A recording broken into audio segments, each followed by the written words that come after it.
Vamos para mais um nosso Fale Direito. Eu, Alexandre Alberto, e a minha colega Maria Nobre temos a honra de receber no nosso podcast dois magistrados que têm uma vasta experiência e hoje vai compartilhar conosco a experiência de magistrado, as vivências em todas as vertentes, o caminhar e trazer para a sociedade informações de cunho útil sobre como usar uma justiça democrática.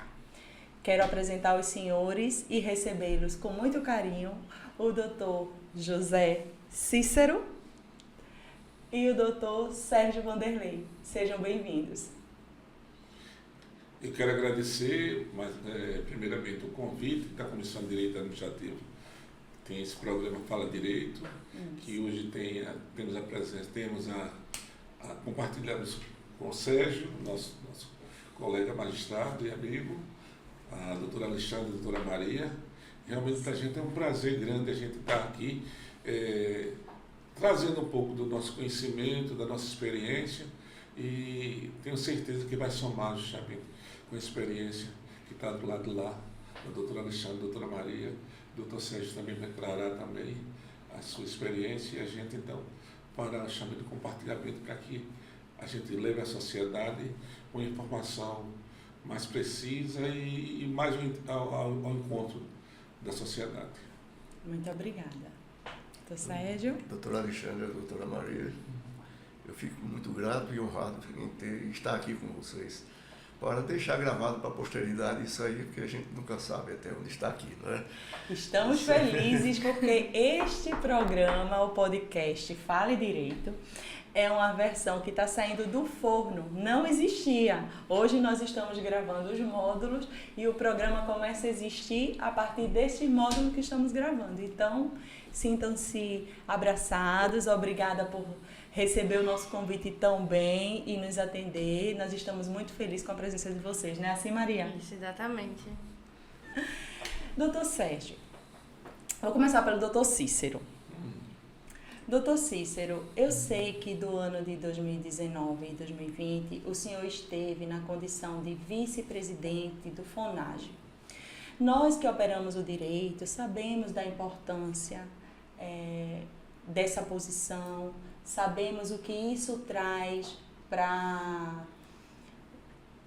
vamos dizer, normatizar não, mas trazer um entendimento pacífico de decisões. E eu gostaria que o senhor, por gentileza, compartilhasse com quem está nos ouvindo como foi essa sua experiência no FONAGE, quais os pontos que o senhor pode ressaltar de positivo e compartilhe conosco como é essa experiência, porque logo na sequência o senhor ficou como presidente do FONAGE, né? E assim, acredito que foi um período bem desafiador, porque a partir de 2020 a gente já estava no período de pandemia, né? E eu gostaria muito de ouvir do senhor a sua experiência, porque é diferente, existe, né?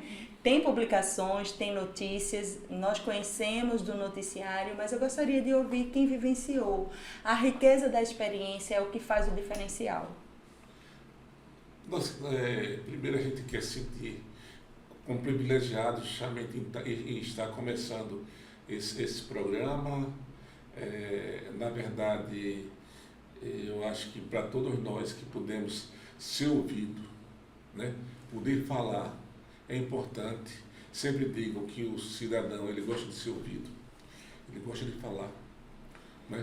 O cidadão que não é ouvido, ele realmente se sente rejeitado, né?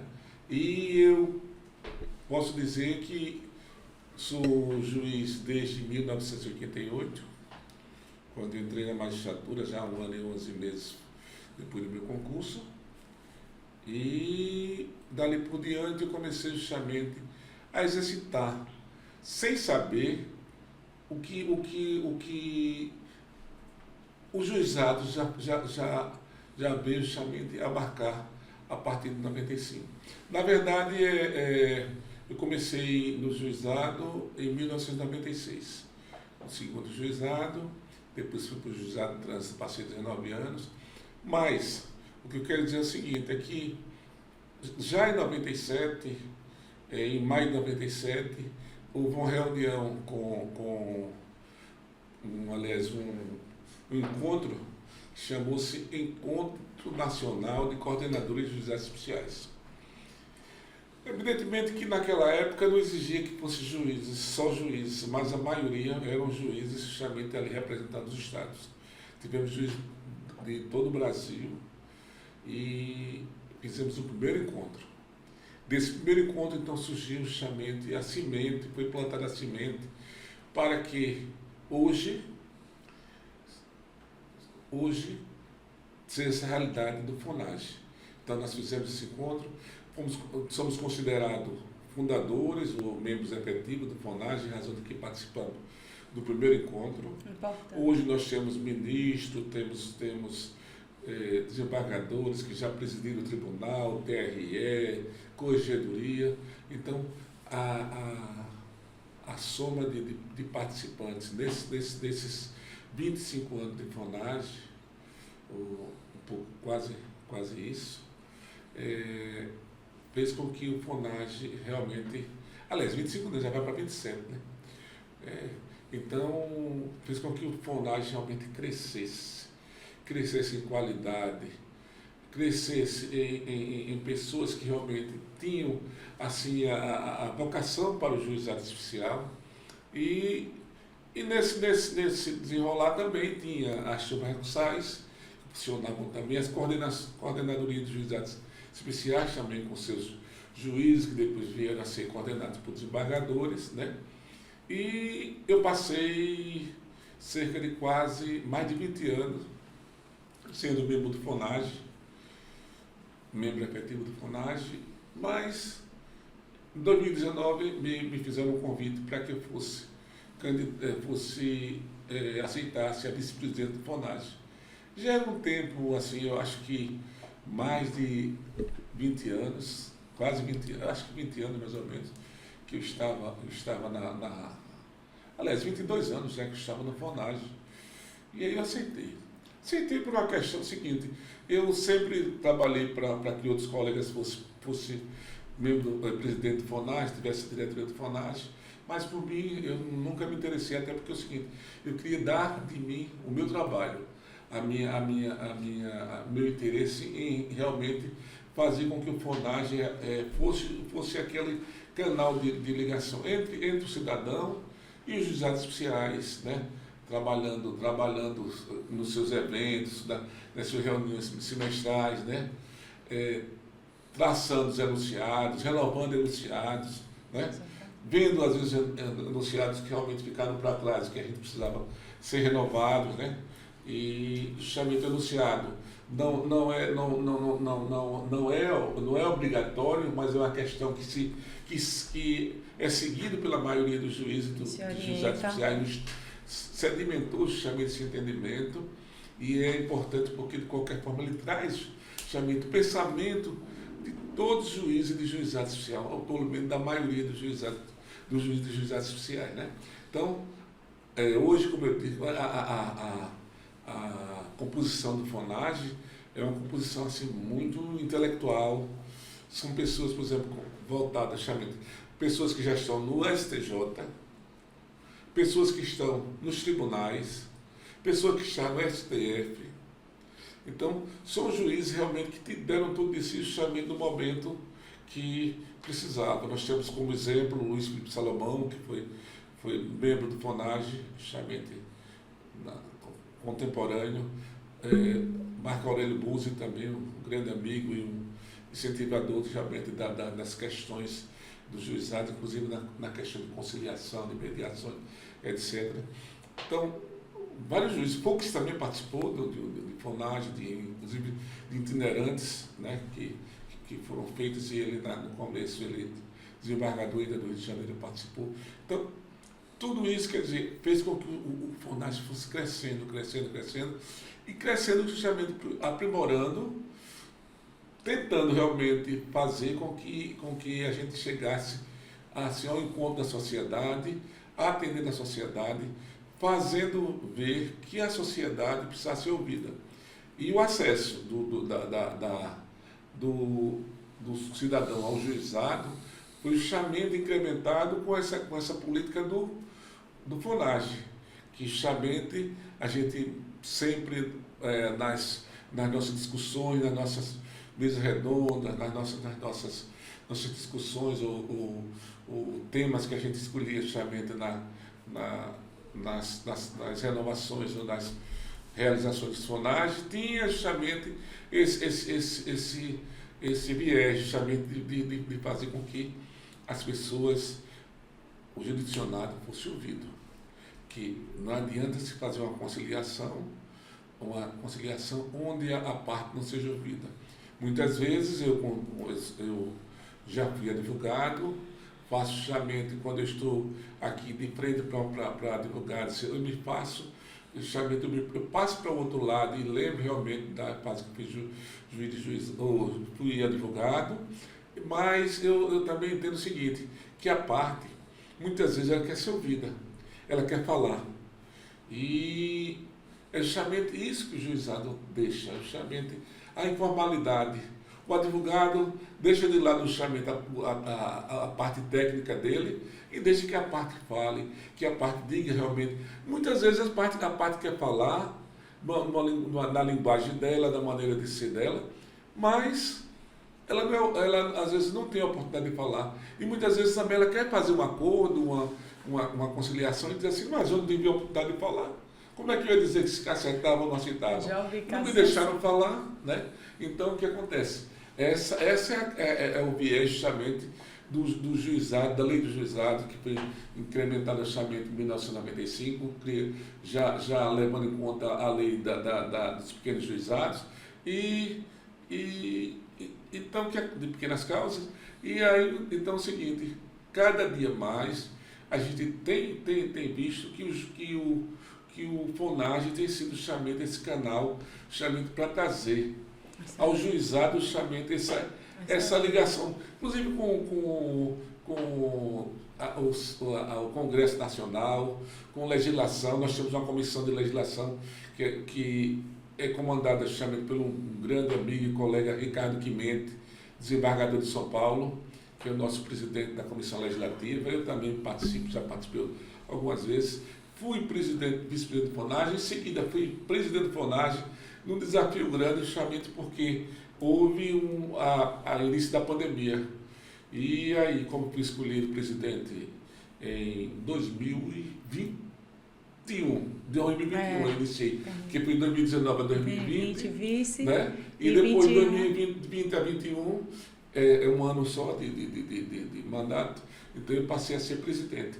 Fizemos um FONAGE, um dos maiores FONAGEs virtuais, né? Justamente que a gente congregou quase 2.000 participantes.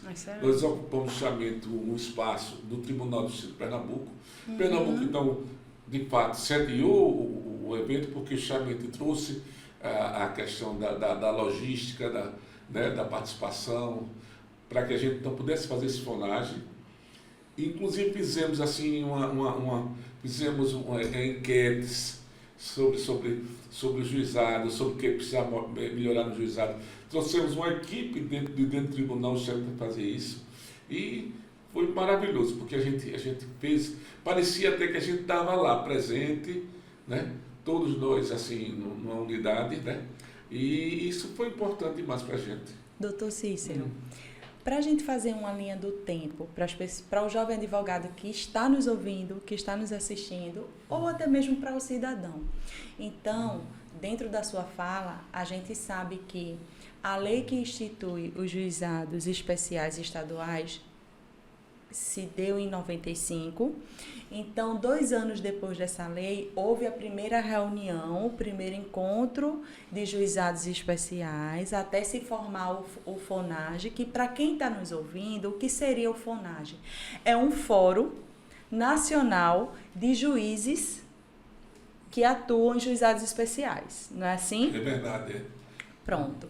Então, ouvindo a sua experiência, eu entendo que o senhor colaborou, contribuiu tecnicamente com esse fórum, né, logo no início da criação dos primeiros encontros, até chegar a ser um vice-presidente, porque é eleito vice-presidente e é eleito presidente, né? É uma questão de entendimento dos outros pares e isso é relevante, isso é muito importante. Mas para quem nos ouve, aí eu vou deixar 2 perguntas para que eles visualizem melhor. O que é? O que é, eu já disse, o FONAGE é um fórum, né? É uma concentração de juízes que atuam em juizados especiais. E para que serve? Para que serve, o senhor falou aí, que lá tem os entendimentos, tem os enunciados, tem firmação de decisão. Explore mais essa questão de para que serve, qual a utilidade desse encontro. Bem, olha, veja bem, a evolução do FONAGE e se deu realmente por uma questão de... quando a gente fala da evolução do FONAGE, e o FONAGE realmente cresceu, porque ele foi não só ao encontro do cidadão, mas ao encontro dos juízes e de juizados especiais que atuam, chamento ou que atuavam. Porque, na verdade, ele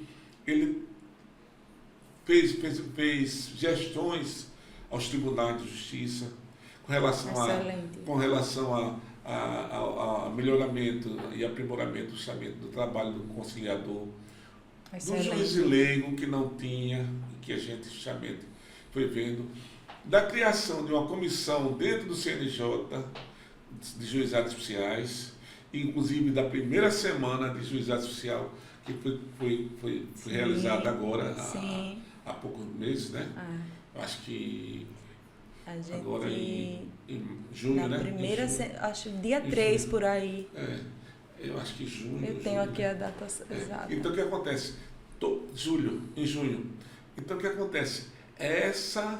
Esse trabalho do FONAGE só fez crescer justamente e trazer justamente à população o acesso ao juizado, porque despertou nas pessoas justamente o interesse de procurar uma justiça mais célere, uma justiça barata, gratuita praticamente, porque eu acho que a doutora até se referiu a isso, a questão justamente de não haver pagamento de custos no primeiro grau, de não haver honorários, combinação de honorários no primeiro grau, se punir justamente aquelas pessoas que realmente são refratárias, as pessoas que faltam por exemplo, o autor que entrou com ação e que não foi à audiência, né?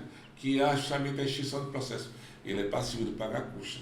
O réu que também, que por uma causa deixou de ir também, foi rebelde, né?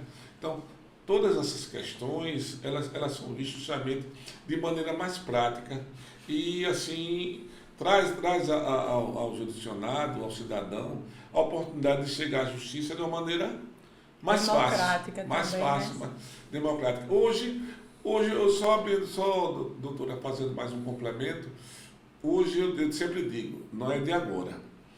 Eu fui juiz de juizado especial de acidente de trânsito e sempre achava que, no que pese a gente ter um balcão de atendimento para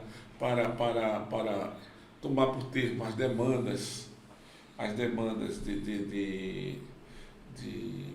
ou pedidos, né, dentro do juizado especial, no juizado de acidente de trânsito eu mesmo entendia que o advogado era muito importante nessa questão. Por quê? Porque há um momento em que a parte recebe uma contestação, e aí o autor, como é que ele vai discutir aquela contestação? Como é que ele vai fazer justamente se pronunciar sobre as preliminares, se naquele ato tem que ser feito a preliminares? E quando há pedido contraposto, pior ainda, porque no pedido contraposto é justamente uma ação que reversa, né? Então, como é que ele vai fazer a defesa dele no pedido contraposto? Então, eu sempre achei que, mesmo se levando em conta que havia um valor máximo, justamente para que a parte pudesse ser desassistida de advogado, mas eu achei que sempre era importante que o advogado estivesse presente, justamente porque ele tem a parte técnica, ele leva justamente, ele vai justamente fazer com que a parte seja defendida, faça justamente contraria as preliminares, pedido contraposto. Então, é importante justamente que realmente, não só as pessoas vão ao juizado, mas que de qualquer forma, ou com o defensor, né? Ou com o agente judiciário, né? ou com o advogado mesmo que tenha, já sabendo realmente que existem essas questões que a gente, de qualquer forma, né? Ou seja, encontra no meio do caminho. Às vezes a gente pega um processo que não teve, por exemplo, a assistência de um advogado no início, e que às vezes fica difícil. Até às vezes você leva uma extinção, leva um entendimento contrário, uma improcedência, justamente porque não há assistência do advogado. Exatamente. E aí é importante. Eu não estou dizendo isso não, eu já escrevi isso aqui há quase 20 anos, está escrito. Na verdade, a assistência do advogado, a participação do advogado de qualquer forma faz parte justamente desse contexto, né? A lei do juizado especial foi feita alijando o trabalho do advogado dentro do processo, né? Pelo contrário, faz-se necessário nas sustentações, na tumeco-sal, né? O advogado, quando vai para um processo na tumeco-sal, ele leva, estou entrando já na série do Dr. Sérgio, mas leva justamente a certeza de que ele tem que fazer não só a contestação, não só o recurso, como as contrarrazões, e lá a obrigação de sustentar. Tanto é que muitas vezes tem as partes justamente sustentando, lado a lado, né? Cada um leva seu advogado, né? O recorrente, o recorrido tem sua parte. Mas voltando justamente ao FONAGE, e dizendo o seguinte, FONAGE veio justamente para fazer ver o seguinte, isso assim, num contexto nacional, né? O Brasil é um país continental, onde tem juízes do Rio Grande do Sul ao Amapá, né? A Roraima, e nós temos representando o FONAGE em todos os estados do Brasil. Hoje em dia você encontra um presidente do Tribunal de Justiça que foi fonagiano, um ministro que foi fonagiano, um corregedor que foi fonagiano.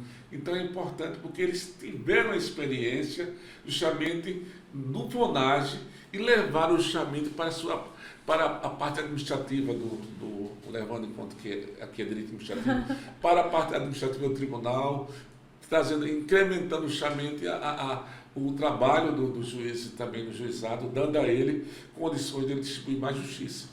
Então, e as pessoas, então, eu acho que vão lá realmente para ser ouvidas, vão ser ouvidas, e eu acho que isso aí é uma maneira que tem que ser trabalhada sempre, é que as partes, a conciliação seja um momento próprio para isso, que as partes sejam ouvidas no momento da conciliação, porque eu acho o seguinte, sempre achei que a conciliação é a função principal do juizado.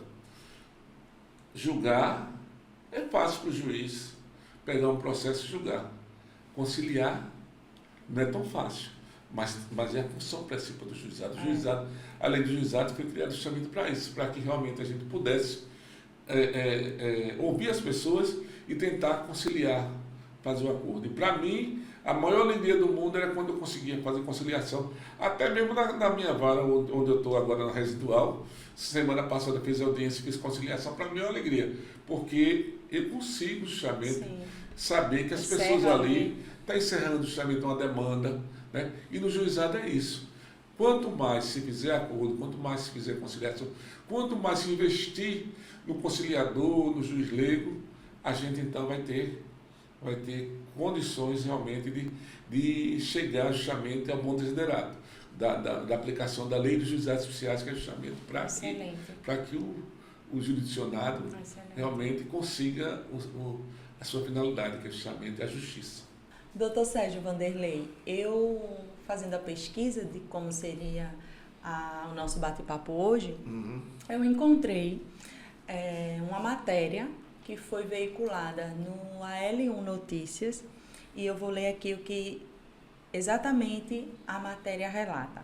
A matéria diz que numa segunda-feira, dia 6, do mês de fevereiro do ano de 2023, a turma recursal da primeira região julgou 185 recursos e nessa mesma sessão houve 15 sustentações orais. Conta para quem está assistindo esse podcast, que seja o jovem advogado, o estudante, porque muitas vezes a parte entra no nosso escritório e quando nós protocolamos a demanda, que é uma demanda de juizado especial, ela não entende por que a demanda dela está no juizado especial, né?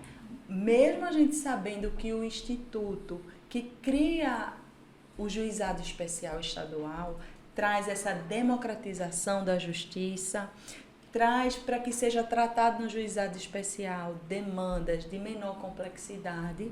A gente sabe que existe ali um teto, né, do valor da causa, limitado até 40 salários mínimos. Exato. E sabemos também que quem advoga, atua ou tem seu pedido de competência do juizado especial, ele está livre de pagar custas processuais, como o doutor Cícero muito bem já citou aqui.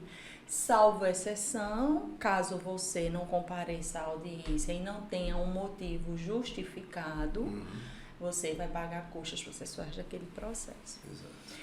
Dentro dessa notícia que foi veiculada, que chamou a atenção da mídia, né, o volume de processos julgados nesta turma, eu gostaria que o senhor compartilhasse conosco a operacionalidade. O senhor estava lá, porque inclusive é uma das pessoas, uma das fotos da matéria, é o senhor nesse dia de julgamento, então ninguém com maior propriedade que o senhor para compartilhar como funciona essa operacionalidade de uma turma recursal, que hoje, para quem é de Maceió, temos a turma recursal no prédio dentro da rodoviária. Né? Como que funciona essa demanda para que esse colégio de juízes possa, em uma tarde, operacionalizar esse número de julgados? Doutora, é o seguinte, nós recebemos um volume muito grande de recursos, que processos que estavam represados há muito tempo lá. E nós criamos, não sei se o meu eterno presidente, nós criamos uma forma de diminuir essas demandas. Não é diminuir as demandas, é diminuir essa interrupção de julgamentos que havia, porque se você for analisar cada caso individualmente, sem ver observar que há uma certa similaridade de fatos, né, que conduz a uma decisão de mesmo nível, então você vai, por exemplo, 165 processos, se você fosse julgar sem observar esses detalhes, você não conseguiria fazer isso numa tarde. Então nós criamos o que chamamos de processos de causas pacificadas, né? Pacificamos o entendimento pacificado naquele sentido, salvo se houver uma distinção que chama de distinguish. Nós quando isso ocorre, obviamente a gente apreciava esse distinguish para dar uma solução talvez diferente daquela que estava pacificada. Sim. Mas conseguimos evoluir bastante, presidente, evoluir bastante nesse sentido e conseguimos julgar muita coisa e atender às demandas da sociedade. A pessoa que entra lá com uma causa pequena dessa, aparentemente pequena, mas para ele pode ser grande, isso é relativo, né? Não tem, o tamanho de causa é uma coisa muito subjetiva. Quem vai lá a importância que tem para o cidadão, né? Naquela solução, da complexidade ou não, que a gente avalia como sendo complexo ou não complexo, né? Nós não poderíamos nunca dizer que uma dívida é pequena, porque só sabe o valor da dívida quem deve. O credor também sabe, né? É verdade. Obviamente. Então conseguimos nesse dia julgar 165 processos,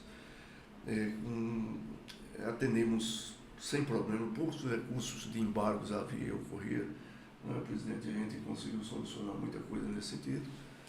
e ficamos satisfeitos em poder dar essa contribuição que a justiça tanto deve à sociedade. Obrigada, doutor Sérgio, obrigada. Agora eu vou passar a palavra para a Maria, que vai... E o que eu ia finalizar Obrigada, aqui, ele faz um link justamente com o que você está falando, porque a gente conversou sobre as funções típicas dos julgamentos, mas eu queria trazer justamente para vocês falarem um pouco da importância dessa diligência, do contato com a sociedade, porque muitas vezes também o cliente pode ir lá tentar uma conversa com o magistrado, com o assessor. Então eu queria saber um pouco disso, da importância que vocês veem na diligência, no contato com a sociedade, com as instituições. Um pouco dessa parte. Eu queria ver a visão deles justamente sobre a importância dessa diligência, né? O que é que eles acham. Porque tem colega, Maria, que não gosta de fazer diligência. Muitos. Que não gosta de despachar, acha que não vale a que pena. Que não vai ser recebido, que não vai ter necessidade. Doutora, mas vale a inclusive, pena. eu tenho algumas, vamos dizer, não seria queixas, mas o acompanhamento jurídico, ele requer uma dedicação grande. Tá? Sim. Não importa o nível da demanda, atender o que realmente o jurisdicionado espera do seu advogado. E muitas vezes aí chega lá uma pessoa sem um advogado. É uma coisa que eu sempre reclamo. Disse, seu advogado, por favor. Não, porque isso, lógico, é uma minoria. Entendeu? Eu vou deixar bem claro. O senhor compartilhou essa experiência comigo. Não é? E eu gosto muito quando o advogado acompanha a pessoa. Sim. Porque a linguagem é a mesma.